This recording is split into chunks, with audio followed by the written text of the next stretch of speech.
Welcome to Putback on SNY.TV. I'm Ian Begley, SNY's NBA insider, and we've got two great guests to break down the Knicks and the NBA trade deadline today.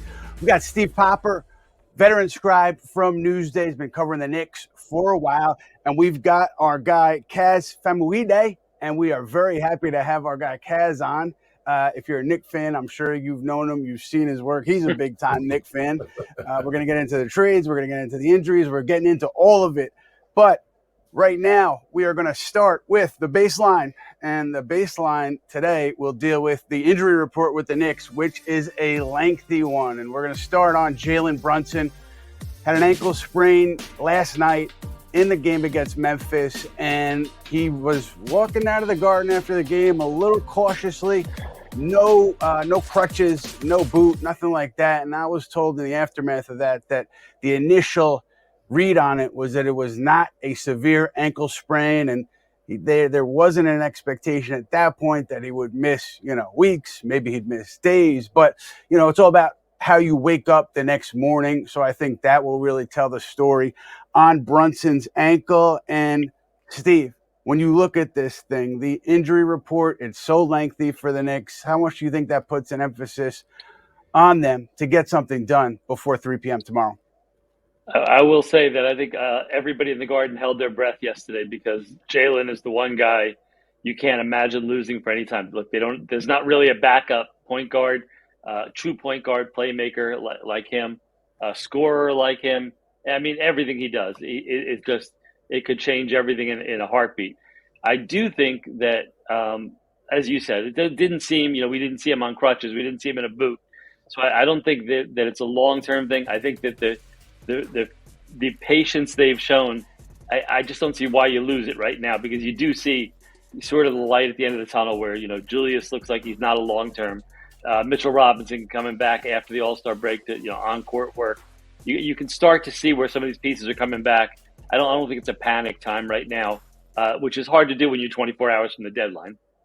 Right. And Kaz, what about you? Do you think the Knicks should do more or let these injuries influence what they do over the next 24 hours? I would say the All-Star break couldn't have come at a better time, for one. This injury report is getting a little bit lengthier for my taste, but it wasn't so much about the players, more so was it about a team like the Memphis Grizzlies where you want to put them away, and you probably could have. But if you had some bench depth, if you had a couple of players that you can really rely on to give Jalen Brunson, give Donte DiVincenzo, Isaiah Hartenstein some breaks instead of, pushing it to the metal against guys who are literally in the G League last week, those are things that can possibly happen. So I wouldn't say so much they need to get a trade done to get more players for the long term, because they are going to get healthy, but you're going to want to get some of your star players just a little bit of time to ride the pine a little bit. And just judge by the plus minuses, they've been blowing teams out, and you want to keep them blown out by keeping your guys on the bench. So I think that's a big reason why you want to make a move before tomorrow. Right. And Kaz, that's a beautiful mic, man. Before I move on, that is strong. Thank you. I appreciate it. But let's go with Tom Thibodeau. Lightning subject here in New York was with the minutes and with guys being in the game late. Look, last night they were down. They were up 10 or 9, and there was maybe over 5 minutes to go. Any team in the NBA would have its best player on the floor at that time. So I want to start there. And I also would say that with regards to the big picture with Jalen Brunson, is he going to run out of gas? Is Tibbs going to run him into the ground? One point here is Rick Brunson, his father, an assistant coach with the Knicks, is sitting right there every game. And I don't think Rick Brunson would allow the Knicks, Tom Thibodeau, anybody to put Jalen Brunson in harm's way. He's worked with his son his whole life. He knows his son's body. He knows what he can and cannot take. So I think there's kind of I think it's a little bit blown out of proportion when you talk about Jalen specifically, and if Thibodeau is putting these guys in danger. I'm not here to defend everything Tom Thibodeau does. We saw the R.J. Barrett injury late in a road game in Denver. We've seen it a couple times, but on this one in particular, Jalen Brunson, I didn't see anything wrong with it. Steve, what's your read on that? I agree. And look, if you look at the numbers, these guys are not leading the league in minutes. And I think, Ian, we know it as guys who are on the beat. they don't practice anymore. And so they Yeah. really, I was talking to Isaiah Hartenstein about this last night before the game, that these guys are getting their break. Like, they were off Sunday and Monday. In any other season, I think any other coach, Sunday would be an off day, Monday would be a practice. They didn't practice either day. I think he knows what he's got to get out of his guys, sort of when they can give it to him. So they're doing walkthroughs, film work, but these guys are not going out there and killing themselves in, Pat Riley 3-hour practices. So I think some of this is overblown. I think, look, an injury can happen at any time. Thibodeau likes to say it can happen first minute, last minute, but can't happen the last minute if he's out of the game. But I think no one can blame him for last night. This is a game they can't let get away. And it was a crazy 18-1 run. They had to stop the bleeding, and they don't have another playmaker behind them. It feels like Knicks fans, and more importantly, folks that have followed Tom Thibodeau's career over the past decade plus, still kind of has PTSD, right? Like, they still think of Derrick Rose late in the playoff game, getting injured and pretty significantly altering his career for the foreseeable future. And anytime a player gets injured on Tom Thibodeau's watch, Knicks fans and NBA fans all over are going to say, oh, here he goes. Here comes Tom Thibodeau playing people too long. But the data doesn't really match up, right? If you look at the usage rate, if you look at some of the big players around the league, like, surprise, surprise, Jalen Brunson's one of the better players in the league. Julius Randle's one of the better players in the league. They're going to play a lot of minutes, right? And even when you compare him to the other players in the league, they aren't even in the top 5 or top 10 of minutes played among star players. So I always thought the whole minutes police when it comes to Tom Thibodeau has been a little bit out of proportion. Now, their style of play, now the way that they play super hard, and the fact that they were going up against a Grizzlies team who, like I said, had a bunch of G League players as of last week who are literally playing for their careers, playing for their lives. Hey, I go on an 18-1 run and surprising Knicks team. That could change my entire life. Of course they're going to play hard, but that unspoken bond between NBA starters and the all-stars, where maybe if the game's out of reach, you're not necessarily diving at people's legs or trying to, really do everything you possibly can to steal a win. That doesn't really apply to guys who haven't really been in the NBA that long. So that was my biggest fear. But the minutes, I think we should really pump the brakes on, really getting on Tom Thibodeau, because I don't think he never really escaped that shadow from the big Derrick Rose injury and the other injuries from the Chicago Bulls days. The numbers, the data, it doesn't really match up, but it's a nice talking point for people to have whenever someone gets hurt on Tom Thibodeau's watch, I guess. Yeah, look, go ahead, Steve. I was going to say the one thing I'd add to that is, this too, Ian, the type of guys they have there are guys that are workers. These guys are conditioned, very hard workers who condition themselves, and they talk about this, condition yourself to play those minutes so that you're not pushing yourself beyond your limits. And look, we see Derrick Rose and Taj Gibson in the game last night. At their age, maybe he didn't kill them off. He will get criticized, justifiably so, if one of his guys gets hurt late in a game that's been decided. And I've been a member of the Minutes Police. I've walked into that press conference room with my hat, my handcuffs, ready to ask questions. So I'm there, but I think a lot of it is overblown. And Robert Randolph, my guy, Friday Night Knicks, just relax on Tibbs, man. Just chill out for a little bit. Let the season play out, and then we'll see where we're at. Rob, please. Anyway, we're going to get to Alec Burks right now, trade stuff, because that's what everybody wants to talk about. That's what I want to talk about. So the thing here is, yes, the Knicks, very, very interested in Alec Burks. They remain so. They will remain so until it's clear that they cannot get a deal done. The issue here is I think there's some confusion about Detroit and kind of the decision-making process over there. I think there are some decision-makers who see no issue with getting off of an Alec Burks or Bojan Bogdanovic, and then there are other influential voices who want to hold on to those players. I'm sure Monty Williams, the head coach, has a say in what happens, but the Knicks certainly would like to acquire Burks if they can. They've got other people they're interested in. If they can't go there, I think that Jordan Clarkson is on the list. Bruce Brown is on the list. So you keep an eye on those guys too. But for Detroit, I think one thing you can look at is, do they deal Bojan Bogdanovic? If they decide to deal Bojan, I'm pretty sure they'll go ahead and deal Alec Burks too. Philadelphia's in on Bojan. Detroit wants Tobias Harris in a trade, so that might be the hang up there. But keep an eye on Bojan with all this stuff with Detroit, Burks, and the Knicks. Steve, where are you on Alec Burks in New York? Well, first of all, on Detroit's side of it, it's one of the things that, everybody says things leading up to the trade deadline, and that might be the least believable thing, that they are so attached to Alec Burks that they can't give him up. It just makes no sense for them. He's an expiring contract. He's a veteran guy. Do you need him to teach your young guys? Sure. But if they haven't learned by now at this point in the season from him how to conduct themselves, it's a lost cause. To me, he's been the one that makes the most sense for the Knicks from the very start. We know how Thibodeau loves his guys, and he loved Alec Burks when he was here with the Knicks. I've seen it as a fit. He's a guy who you can put on the bench. He's not going to complain about his role, his minutes. And look, most of all, what I think they need is a veteran, a guy who can get them into their offense so that they don't have to have these lulls where, they have talent on that second unit, but they need someone to get them organized, to get them to run their offense, to get things right. And McBride has been a great, pickup for them. I think his shooting has gotten so much better. His defense is at an elite level, but he's not a natural point guard, running things, orchestrating things. I think Burks could fill that role perfectly, and I think it's a role. There's some tricky, I think, cap permutations that they need to make a deal. Other pieces have to be involved, but I think that's something they can do without adding a Quentin Grimes in a deal, something like that. I think this is a deal they can make with Fournier's contract, second round pick, something like that, to make it happen.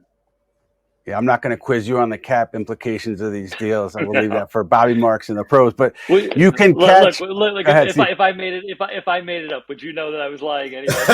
Probably not. I would text Bobby immediately. But guys, our show now. You can catch us here. You can also catch us in podcast form. So be sure to check us out, download us wherever you get your podcasts. And we're going to have some fun here because we got a new segment called Kaz's Keys. Kaz is going to let us know what he thinks the 3 best moves are for the Knicks. Kaz, number 3. Let's hear it. Number 3. I'm so excited to do this, by the way, Ian. I've been really studying, making sure we got this down. My first key for Kaz's Keys tonight is number 3, acquiring Bruce Brown from the Toronto Raptors. Now, Bruce Brown is a guy who I think was instrumental to the Denver Nuggets championship run last year. He got broke off this summer, got paid a whole lot of money, and now he went to Indiana, and obviously probably wasn't the best fit for him. They play a style of basketball that doesn't really necessarily accentuate the positives for Bruce Brown. You don't really see what he brings to a team when you're getting up and down a million times a game and not really playing a whole lot of defense. But I think Bruce Brown sort of is a hand-in-glove fit as far as Tom Thibodeau guys. Now, obviously, people might say, you already got Josh Hart. You already got guys like Miles McBride, who's rising a little bit. Why would you want to bring in another guard who's going to sort of come in and possibly take some shine from them? My reply to that is that New York Knicks are establishing a culture right now of toughness, of grit, of smart, veteran basketball players who have won on a high level. Donte DiVincenzo's done it. OG Anunoby has done it, even though he was injured during that championship run. Jalen Brunson, for the most part, has done that. And I think Bruce Brown sort of fits that role. And as far as being a guy who can come off the bench, score in the way that Alec Burks, that Steve mentioned earlier, I think he's a great fit if the Knicks go out and get him. And also, you could probably get him for a little bit less expensive than the other shiny toys that might be out there on the trading block. Number 2 on Kaz's Keys, and it might be a little bit of a, something that I don't think Knicks fans want to hear, but just hear me out here. Hold on to Evan Fournier's contract. Now, the one thing that the New York Knicks have done so well this season, and for the past several seasons, is smart front office moves. They don't have a single unsavory contract on their entire roster, and the only one that looks a little suspect is Evan Fournier's. But if you just take a step back a little bit, he's a guy who's going to earn almost $18 million next year. It is a team option. And if you look at the free agents in the next upcoming summer, that number that Evan Fournier is making could be very consequential as far as possibly getting possibly a third star alongside Jalen Brunson and Julius Randle in the summertime. Now, as of right now, the New York Knicks had been rolling. They stumbled a little bit against the Los Angeles Lakers, but I don't think you have to necessarily be in a huge rush to deal Evan Fournier if you have the opportunity in the summertime to use that free money to go and get one of these guys in the offseason that can really keep the New York Knicks in championship level contention for the foreseeable future. It might sound crazy. We might have to have a little bit of patience, Knicks fans. And I know we've been trying to figure out where we can flip that Evan Fournier dollar contract for. But maybe this offseason is where you really cash in on that. And last but certainly not least, my number one key for Kaz's keys as we approach the NBA trade deadline is acquiring Jordan Clarkson. Now, yes, Jordan Clarkson is a guy who has been in the Sixth Man of the Year conversation for much of his tenure as a member of the Utah Jazz. But if you haven't noticed around the New York Knicks right now, or it becomes the Villanova Knicks or the Kentucky Wildcats, the New York Knicks are trying a brand new thing when it comes to winning basketball games. And that's the power of friendship, huh? Anybody like the power of friendship? Jordan Clarkson, Julius Randle, both part of the last sort of Los Angeles Lakers, Kobe Bryant Lakers team. They came into the league together. They had that chemistry as rookies joining the NBA, and now they've both grown into great players. You've already satisfied Jalen Brunson. You got him as Villanova guys and Josh Hart, DiVincenzo, and even Ryan Diacono, even though he hasn't scored a bucket in 20 games, made NBA history doing that. I think Jordan Clarkson could slide right in as one of Julius Randle's homies who could come in and answer a lot of questions that the Knicks have. We saw what happened with the Memphis Grizzlies yesterday. You mean to tell me a guy like Jordan Clarkson couldn't hold off that Memphis Grizzlies team by himself, just getting buckets and keeping Jalen Brunson off the bench so they could stay healthy for this All-Star break? I think he is the guy that you can go after, and he is my number one trade target as far as the trade deadline comes around. That is my Cavs keys for today. We got the keys, and we appreciate it, Kaz. And I'm going to start in on Clarkson because you said it earlier. Burks, I think, is the guy, if they can they want to get him. They've got other guys to slide to if they can't get Burks, and that's really up to Detroit. And Clarkson, I think, is right there with Bruce Brown. And I heard that as recently as yesterday that they see him as somebody to pursue. You know, they see, I think, what Kaz sees in terms of a scorer who can really solidify your bench, who can give your starters a blow, and the offense isn't going to crater, which has happened sometimes with the reserve units now. I think Utah will want a lot for Clarkson. I think he's valued there. He's under contract beyond this season, and I think he has a lot of fans in that organization, including the owner. So it's going to be interesting to see what Utah wants, how they proceed. But if the Knicks, they can't get Burks and they can meet the price on Clarkson, I think there's something that could get done there. Steve, where are you on that? The one thing I kind of put these together, sort of his second and third key there. The Clarkson thing and the Fournier thing, to me, are something you look at almost as a package deal. If you're going to keep that Fournier contract, I want that Grimes contract too. Because he's a guy that, like, when you're moving Fournier in the summertime, if you're thinking about moving him for a star, and I'm still in the belief that trading for a star is the better way to do it than free agency, because nobody gets to free agency anymore. So to me, if you're holding on to Fournier and you're, look, it's cruel almost at this point now of making him sit out another year with another $19 million pickup. I mean, $19 million is nice, Yeah. but which would ease my apprehension. I'm sure he sleeps well at night. But look, these guys work their whole lives to get to this point, and Fournier, I think, has been a good soldier, and he sees the prime of his career sitting on the bench, and it's just not what he wants to do. I think if you told him, we're going to give you a pay cut or buy you out and go play somewhere else, he'd take it in a heartbeat. For the opportunity to play. But that said, to the Knicks, they can't concern themselves with that as nice as it may be. So to me, that Fournier deal in the summer and the Grimes deal with it, where you're giving an attractive young player on a cheap contract with Fournier's expiring contract, some combination of picks, which, look, nobody even wants picks this year because it looks like a lousy draft. I think in the summer you probably can do something with those. So that's where I'd hold off on the, making a move for a Clarkson type. And it would be nice to get a little super friends for Julius, especially after they got rid of quickly. But to me, I think everything here is fit. And look, the one thing we haven't talked about is when you're talking about packaging these things for a star, this team got a lot better when they had less hands on the ball. Yeah. When they got Anunoby and they didn't have to share it with a third guy who needed the ball. So I think they have to be very cautious of that. People say, go get Joel Embiid, and that's great. But now you're taking the ball out of Jalen Brunson's hands, out of Julius Randle's hands. So I think there's a lot of complications to this, and the team looks very good right now. So I'd be very careful how I tread with that. I know people get tired when I say patience, but I think they've showed patience and it's worked out so far. Listen to the old wise man when it comes to patience. He knows what he's talking about. But what quick note on Bruce Brown? I might not be around. So I gotta rush this. I was dark. I could be with Berman in Florida. Is what I mean. That's Okay. Wouldn't be a bad thing. But I want to hit Bruce Brown quickly because, Kaz, you mentioned him earlier. Knicks and Raptors have been in touch, and I was told that one iteration of talks had Toronto adding Chris Boucher to a Bruce Brown package. I don't know how the Knicks felt about that, and I think the draft compensation, as Steve mentioned, 2024, not attractive in terms of moving picks. I think Toronto would want something beyond that. That the Knicks want to give that up, I'm not so sure. So I think maybe it hinges there a bit for Brown. But Quentin Grimes, I mean, to me, he's a fulcrum too to this whole thing. We talked about him a lot. Kaz, do you see him as a piece on a contending team? You've watched him for a long time. What do you think? Yeah, I've watched Quentin Grimes for a long time. I did one of his first interviews right when he was drafted to the New York Knicks, and I've always been a big fan of his game.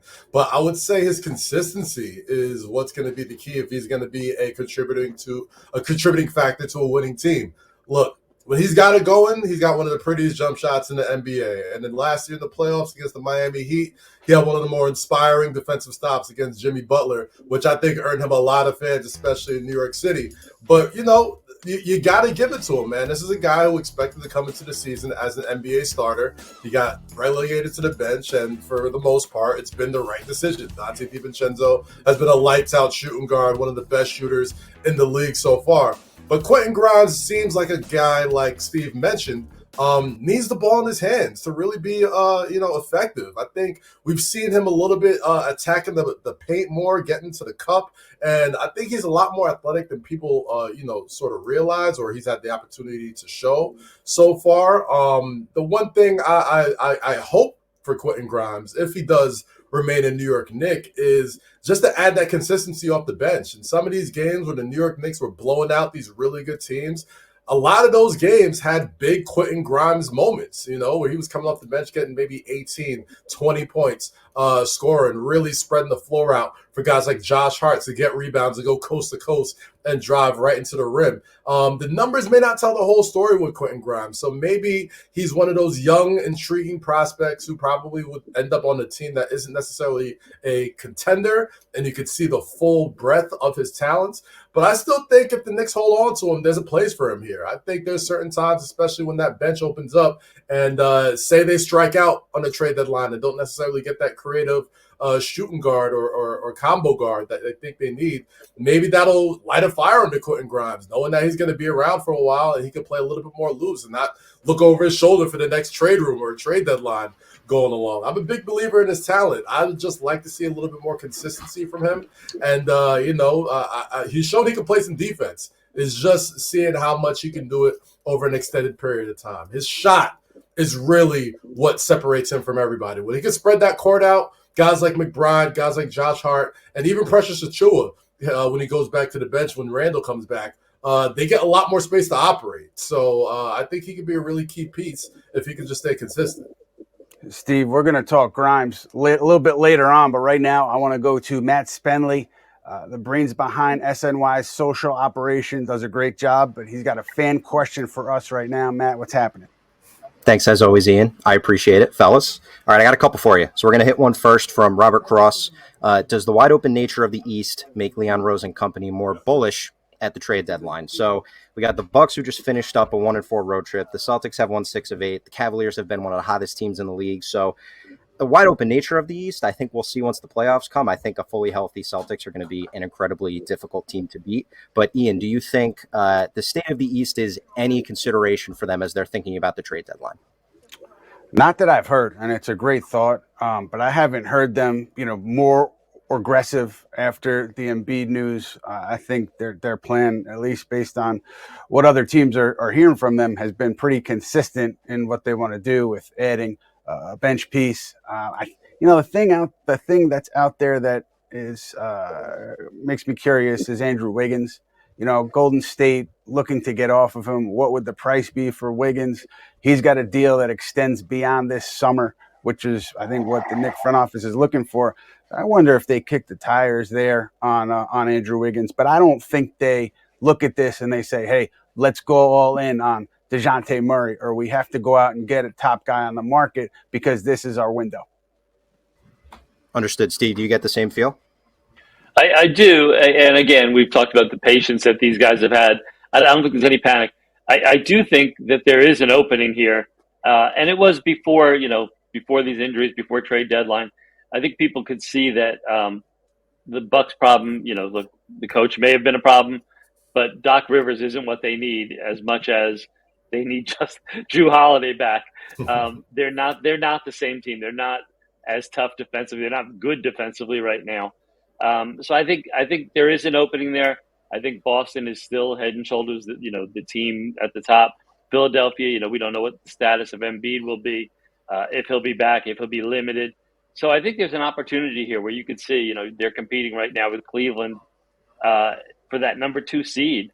If you can get there, that's, you avoid Boston till the last round. It's an interesting thing, but I just don't see that they're going to make some star move that's going to move the needle on that. I think where they are right now, adding around the fringes a backup point guard could be all they need to kind of take that next step and be that 2 seed who can give a fight. They'd be an underdog to Boston, but I think the opening is there. Yeah, and I think, as always, the health, like we mentioned, once we get around to the playoffs, including the Knicks right now, if you guys haven't heard, they've had some issues. So one more question for you guys. So, Ian, I'm going to start with you here. Angel Rosario on YouTube's asking, would it surprise you if the Knicks made a move for a name we haven't heard a lot yet? So I know you mentioned Wiggins as someone just to kind of keep an ear on, an eye on. Would it surprise you if there is a deal of a guy that we haven't heard as one of the Bruce Browns, the Clarksons that Kaz mentioned, that type of move? It would surprise me a bit because I think that the teams in touch with the Knicks, they seem to have a pretty good feel on what they're looking for, what they're not looking for. But, I mentioned Wiggins, and I do think that, they would at least check in there. So that's why I mentioned him. But, outside of that, I would be surprised if they did something. The name that intrigues me is Chris Paul, just because of all the connections between the Knicks and Chris Paul. But, he's hurt. He's going to be back at some point. I haven't heard them connected to him yet. But that's another name that's kind of on my radar in the background, just because of the relationships between Paul, Leon Rose, and everybody else with the Knicks. I mean, I would say, the one thing that I've noticed about this Knicks new regime, this front office, is that they move in silence like the G's in lasagna, right? Like, it seems like if somebody's hurt, if there's a trade coming up, you ain't going to hear about it until it hits the headlines. And I think that's been a good thing for this Knicks front office since, Leon Rose, World Wide West, all these guys have come together. I think the one thing that the Knicks have going for them is that they've been so well run and they have such a treasure trove of assets to offer people that maybe there is somebody out there that nobody's really talking about. And the one thing I'm not on the beat on the Knicks. I'm not in the locker rooms every day. But one thing I could probably assume is that, when you're hearing some stuff about the Knicks, it's not from their organization. It's usually from other organizations, sort of getting, information and making the educated guesses about what's going on, because they are as tight-lipped as a franchise as I've seen in the NBA. And I think it's worked to their benefit. I think their ability to maneuver, their ability to, I think it's helped them land Jalen Brunson in the offseason. I think it's helped them land OG Anunoby. And I think it's put them in a great position to be looked at as a well-run franchise, which hasn't been the case for, a good part of the last decade. So it wouldn't surprise me that much if we're all talking about having this big trade deadline special, and then tomorrow they just pull a rabbit out their hat and get somebody that none of us were talking about. That's the one thing that has been really good for this team so far. They've kept a lot of things under wraps, and I think so far it's been a benefit to them. Steve, one player they could get back here at some point is Mitchell Robinson. Tom Thibodeau mentioned what he may do after the break. What did you hear from Tibbs, and what did you make of it? I think it was encouraging. And look, there's a couple facets to this. One, they don't need him to come back and play 48 minutes. So minutes police will be happy about that. I think look, what Isaiah Hartenstein has shown during Mitchell's absence is, those guys are good splitting minutes in any kind of way. So I think you can kind of ramp him up, get him back to where he can play a little, start him playing some minutes. I don't think you need to rush him back. But I think that's sort of what, when we're talking about this trade deadline and who can help, what they need. They've got guys coming back off the injured list here who I think are going to make a big difference. Look, Julius is going to be back at some point. Mitchell Robinson is going to be back, who was, we were raving about him as Defensive Player of the Year before he got hurt in December. I think they have pieces here that will help them. And just back to your point, you were talking before about some of the other teams. I think you mentioned Golden State, and I think that's a team we have to keep an eye on because they have pieces that they don't want to move. They want to keep Curry. They want to keep Draymond. They want to, keep this championship core maybe there for their whole careers. And the way it's going right now is not the way they want to finish it out. So I think as much as we look at like a Detroit or an Atlanta as desperate to rebuild, I think they're going to want to make moves too, the Warriors, and get help for Curry right away. So I think they're a team definitely to keep an eye on before tomorrow. Well, tomorrow we will be back 3 p.m. right at the deadline, breaking it all down with you here on the Putback. We've got Fred Katz from The Athletic. We've got Jonathan Macri, Knicks Film School, and we're going to have Chelsea Sherrod running point guard for us. So it's going to be a fun show. Be sure to lock in with us then. Right now, we're going back to my friend Matt Spenley. Matt's got something for us. Matt, what's up? Can't wait for that show. Going to be great. Deadline should be great, but this one's about Kaz. Kaz, we're happy to have you back, man. Happy to have you back with SNY. Brought back some great memories, especially of this video that we made. I checked the records. God. November 2019, when the Knicks were in the middle of a 21-win season. Hold the tape. Oh, so good. I'm feeling hopeful. I'm feeling good. And we're going to let everybody know it's still a Knicks town. It's a big conspiracy. Nobody wants us to be good. I swear. Everyone's against us. We're good. Everything's fine. I told you everything's fine. And fire everyone. We'll be all right. We'll be all right. It's the worst shot in basketball. God. Really good or really bad. It's the only way I've seen it work. Give us like 3, 4, 5 years. We'll be right there at the top of the East. So we can pick Bronny James Jr. And Bron James said he wants to play with his kid. So 42-year-old LeBron, I take 42-year-old LeBron. 42-year-old LeBron looks good, man. I would do it. I would do it. That's the good stuff. Amazing. Age like a fine wine, man. We had to bring it back. Listen, times are a lot better now. We'll say that. Yes. Times are a lot better, but we can look back on it and laugh. So we're going to go right into stargazing because you brought up LeBron James in that video, and we've talked a little bit about it. We talked about it yesterday with Stephan Bonde. You've talked about LeBron and the Knicks being a pairing, the potential. So, Ian, LeBron and the Knicks, we talked about it a little bit. Kaz, final shouts to you. And so, guys, LeBron and the Knicks, stargazing. Look, man, if that's their end game, if that's the big name that they're pulling in, something went wrong because they have their eyes on other players, younger players. Now, if getting LeBron gets you another, top player, that's a different story. But if he is the big fish, then something went wrong. If he's coming here with Anthony Davis, that's a different story. But I think that it's been a talking point, but I don't think it's been a point of reality here with the Leon Rose, Rich Paul meeting last Friday. Everybody kind of speculated, does it mean anything for LeBron? Because LeBron was in town. It didn't. There wasn't talk. It wasn't about LeBron. It was about a long-standing issue between Clutch and Leon Rose and William Wesley back to when they were at CAA, and now, issues that had developed since Leon Rose and William Wesley came to the Knicks. They hashed those things out.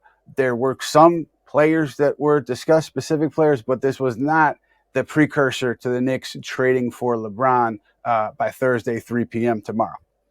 Now, to their credit, I'm with you on that, Ian, right? Like, I don't think the big fish you trade for is LeBron James, but he does have a player option at the end of this year. And the one thing with the New York Knicks, the best thing that they've done this year, I've said it all show long, is that they've been a well-run organization, and they've got Jalen Brunson on what is basically a bargain. You got Julius Randle under market value for this contract. And if there's a way that you can not trade any pieces, but you add a LeBron James to this team when you give up some of that Evan Fournier money. Now, obviously, he's probably going to make some little dollars and cents make sense to it. But I'm not one of those people that are still holding on to 2010 and saying, well, he had a chance to come here. I never want him to be a New York Knick. I was joking about him being a 42-year-old LeBron still looking good in that video, but 39-year-old LeBron still doesn't look too bad either. And if you have an opportunity to add somebody like that to your franchise without giving up any of those core players, I'm not mad at it. In fact, I'm kind of for it. Now, obviously, LeBron knows how to toy with us Knicks fans' hearts. He was wearing the Knicks towel. He was doing the emoji wars with Paul Rivera over at Spring Hill and all those people. Like, LeBron knows what he's doing. He knows exactly how to play the leverage game with the Los Angeles Lakers. So hopefully the New York Knicks don't get trigger happy and pull off a trade that would be absolutely stunning. But you mean to tell me if the summer of 2024 comes around and LeBron James opts out of the Los Angeles Lakers and he still have that Fournier contract that comes off, and LeBron comes on a 39-year-old deal where, hey, let's do 2-3 years, let's do an Aaron Rodgers type contract and I can finish my career over here in New York City. You got a zillion second-round draft picks you could gamble on my son for, and we also have this team that looks championship ready and conference championship ready. I at least think about it. I'm not just gonna just brush it off like it's nothing. I at least consider it now that the bridges are built back between Clutch and New York Knicks, and there's some warm fuzzy feelings between the two people once again. I wouldn't necessarily count it out. I mean, LeBron, in his last game against Dwayne Wade in the Crypto.com arena, he famously said when the mics picked up, "It's crazy that we did this again," and he said it was either here or New York. And a little part of me died when he said that. But the fact that he's still playing at this high level, I mean, he looked pretty good on Saturday night. I was in the building to watch him do his thing. He still looked pretty good at 39 years old. I wouldn't be one of those Knicks fans that are absolutely poo-pooing this move. If you get him in free agency trade, absolutely not. But in the summertime, come back to me and talk about it. Let's see how it looks. Steve, give me a percentage on LeBron coming here via free agency. Where are you on it? I don't know the number, but I will say this entire thing is giving me like Phil Jackson PTSD. I'm just like, the cryptic emojis, and if he does a how's it going to the Lakers right now, I may just give it all up. Look, Steph and I were there for his morning shoot around the other day in New York, and it was strange. He wouldn't offer clarity on things, and I really got the sense, sort of the same as Phil Jackson trying to, passive aggressively get Carmelo to waive his no trade. It felt like passive aggressively getting Rob Pelinka to get, the players he wants to join him in LA. I don't think he wants to move Bryce out of school. I don't think he wants to, either, Bronny, maybe he comes out next year. Maybe he stays at USC. I don't see him wanting to go to New York next year. And look, he's amazing. He was amazing Saturday night. What he's doing at his age is insane. And I've long been an advocate for Michael Jordan as the best player I've ever seen. But what he's doing at his age is so off the charts wild. It's insane. But I don't think he is the same player. His lapses on defense might drive Thibodeau crazy. To me, I just don't see the fit. I just don't see it working out right now. It is good fantasy basketball, but to me, I think they want guys. I think they want Jalen Brunson to run the show here, and LeBron runs the show wherever he is. That's a good point. Matt Spenley, we're coming back to you. What do you have for us? Steve, to your point, I think even the fact that some people were not gung-ho about getting LeBron because of the Brunson factor, I think tells a lot about where the Knicks are at this point. But from another star to Dejounte Murray, too, is a name that's been mentioned with the Knicks. Ian, I know you've had some reporting on this. A lot of conversation in the comments about Dejounte. I know he's not someone we really had on the front burner here, but is there anything going there ahead of the deadline with Dejounte? Look, there are people with the Knicks that see him as a great pairing with Jalen Brunson. There are people who see him as a very good fit. But at this point, with the Knicks starting lineup playing really well and the Knicks where they are, I just would be surprised if they made a move of this nature, breaking up a rotation, breaking up a lineup, and having to kind of implement Dejounte Murray, into what they have going on. Look, they've checked in with Atlanta on it, as have many other teams. Atlanta, its price point has been high. Maybe they come down because they want to get something done by tomorrow afternoon. But I can't see this Knicks team doing that move at this point because of what they've established to date. Steve, have you heard anything there? Well, the one thing I keep saying, and I've heard from somebody in the league, is this bridge between Clutch and CAA or the Knicks is sort of one of those, like, yeah, there's a bridge, but it's one of those like rickety rope bridges over a 100-foot gorge, and proceed at your own risk. So I don't know that this sit down makes it that a deal is going to happen right away. I think those things take time. But I've heard the same thing as you, that Atlanta is asking a lot, trying to hold to a price point that no one wants to meet. So if they do lower the price, and it's one of these first rounders that the Knicks don't want anyway, that something that may not convey, I could see them jumping in and maybe he becomes a sixth man for them. The one thing I guess we kind of didn't talk about this, but when we talk about that need for that playmaker behind Jalen, there are guys that Tibbs trusts with the ball in their hands. We saw Donte last night. We've seen Grimes do it at times, and we've seen Josh Hart is essentially, a point guard with that second unit. Sometimes he grabs a rebound, he brings it up, he orchestrates the offense. So I don't know that we're that desperate that they're going to go all in and give a huge package of picks that they want to hold on to for a star for Dejounte Murray. I'm not sure that he's the guy they want to do that for. Yeah, I'm a big fan of Dejounte Murray's game, but not as much as I am a fan of the backcourt of Donte DiVincenzo and Jalen Brunson. I've said some jokingly, Twitter memes with the eyeglasses and then changing it to the Splash Brothers of Stephen Curry and Klay Thompson, but they've looked Splash Brothers-esque since Donte has joined that starting lineup. And even last night when the game was getting out of hand and there was a very, very real chance of a scary collapse against the Memphis Grizzlies without Jalen Brunson on the court, the New York Knicks turned to Donte DiVincenzo, and he delivered. And, man, he gave one of the best quotes I've ever heard a Knicks player give in the past several years when someone asked him if his usage rate, if he was getting the sort of usage in the past career, would be able to pull up these sort of numbers. And, I'm just paraphrasing here, but he said he doesn't care. He only cares about winning games. He only cares about getting dubs. And in almost every level, Jalen Brunson and Donte DiVincenzo has been a winning pair. I'm willing to see what they're doing in the New York Knicks. I'm willing to see how they do on the NBA level together. So if you're going to go make that big trade for that other player, I don't necessarily think you need it at shooting guard. You got Donte DiVincenzo at an incredible deal, just like you got Jalen Brunson at an incredible deal. And they play incredibly well together. I wouldn't break that up for anything. The Villanova connection is strong. The power of friendship is strong. And even more importantly than that, they're probably the best shooting backcourt in the Eastern Conference right now. Jalen Brunson and Donte DiVincenzo from three-point land have been lights out together, and that's without Julius Randle, OG Anunoby, and the rest of the guys that they've lost over this injury-plagued last couple of weeks. So I like Dejounte, but not that much. Yeah, it's a great point about Donte DiVincenzo. I think early on, just cursory talks, Atlanta, Donte DiVincenzo, they hope would be on the table in a Murray deal. So that aligns with what you're saying, Kaz. We're going to go to final predictions here, gentlemen. So talk to me. 3:01 tomorrow. Kaz, what's your prediction?